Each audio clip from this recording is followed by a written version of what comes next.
Hello, everyone, and welcome back. Today, we are revisiting a technique that often sits in the back of our toolkit, yet it remains one of the most elegant physiological maneuvers we have in the operating room.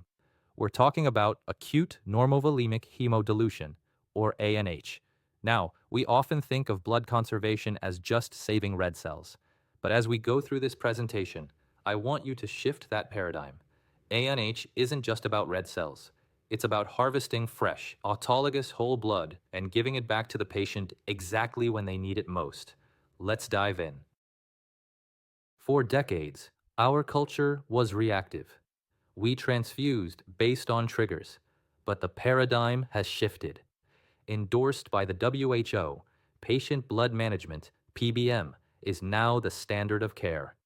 We are moving from a transfusion culture to a preservation strategy. The goal is no longer just to treat anemia when it happens, but to proactively prevent the loss of the patient's own red cell mass. This is where ANH becomes critical. It is the bridge between optimizing the patient pre-op and managing them intraoperatively. Let's look at the physiological logic here. In standard care, on the left, when a patient bleeds, they lose whole blood with a high concentration of red cells and coagulation factors. It's an expensive loss for the body. Now, look at the ANH strategy, on the right.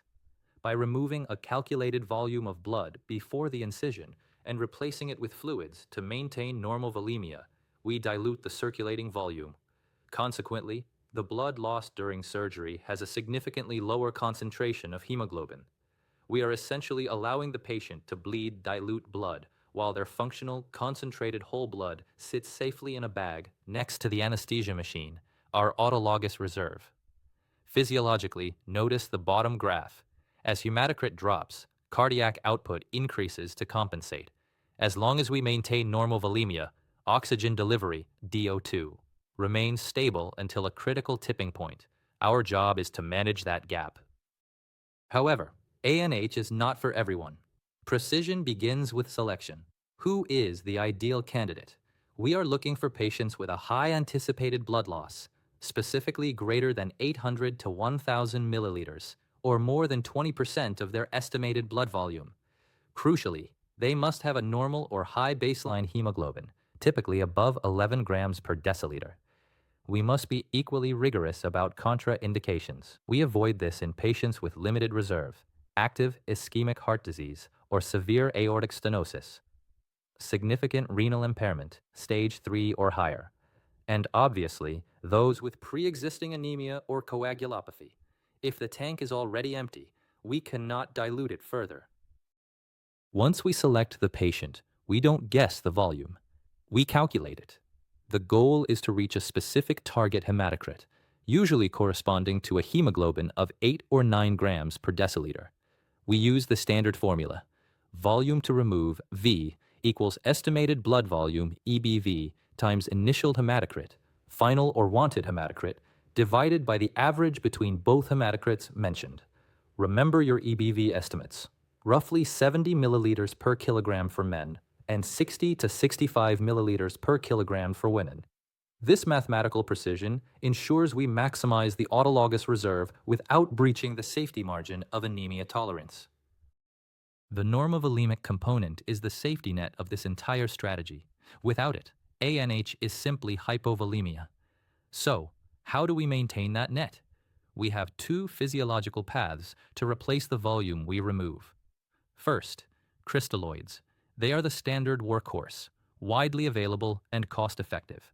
But physics demands between a 2-to-1 to 3-to-1 replacement ratio. The physiological tax here is the rapid redistribution of fluid, which carries a tangible risk of interstitial edema. Second, colloids. These allow for a 1-to-1 replacement ratio.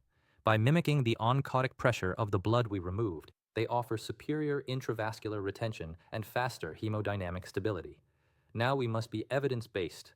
Large meta-analyses have shown no significant difference in mortality between the two strategies. Therefore, the choice is not about superiority, but about suitability. If your patient has a fragile glycocalyx or cannot tolerate fluid overload, the precision of colloids offers a smoother hemodynamic profile. If resources are the constraint, crystalloids are effective but require vigilance. Do not look for a universal rule. Look at the patient's physiology and use your clinical discretion. But physiological elegance must translate into clinical reality. Does the data support the theory? The answer is a resounding yes. Take vascular surgery, specifically aortic aneurysm repair. The evidence shows that ANH doesn't just improve the numbers, it improves the recovery.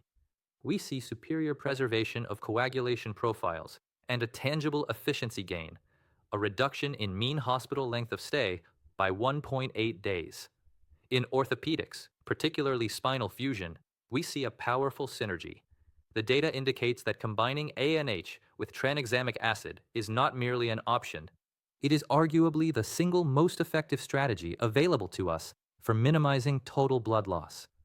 The impact is even more profound in head and neck free flap surgery, where ANH has been shown to slash the mean hospital stay by nearly 4 days, 3.65 days to be exact. And perhaps most importantly, beyond the metrics of milliliters and days, there is a silent victory.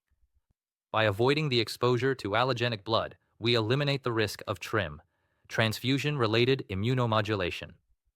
We are not just saving blood, we are preserving the patient's immune competence at the exact moment they need it most. As we conclude, I invite you to reframe your perspective.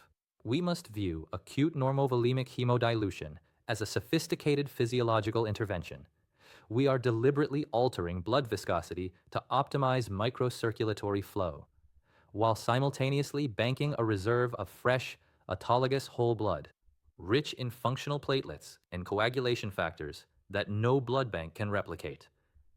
It is a strategy that is both clinically potent and cost-effective.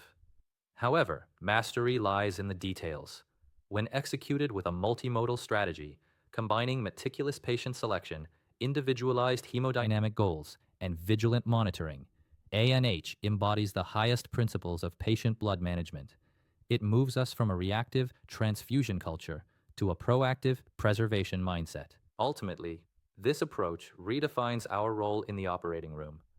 It positions us not merely as technicians administering fluids, but as masters of perioperative physiology. We are the guardians of the patient's most vital resource, ensuring that when they leave our care, they do so with their own immune and hemostatic competence intact. Thank you, and remember, I am open for your questions in the comments. Hey, welcome to Niko's Perioperative. I'm Nicholas Valls, an anesthesiologist and researcher from the National Cancer Institute. In this podcast, we explore anesthesia and perioperative care through curiosity, evidence, and real-world experience. Because staying curious makes all the difference.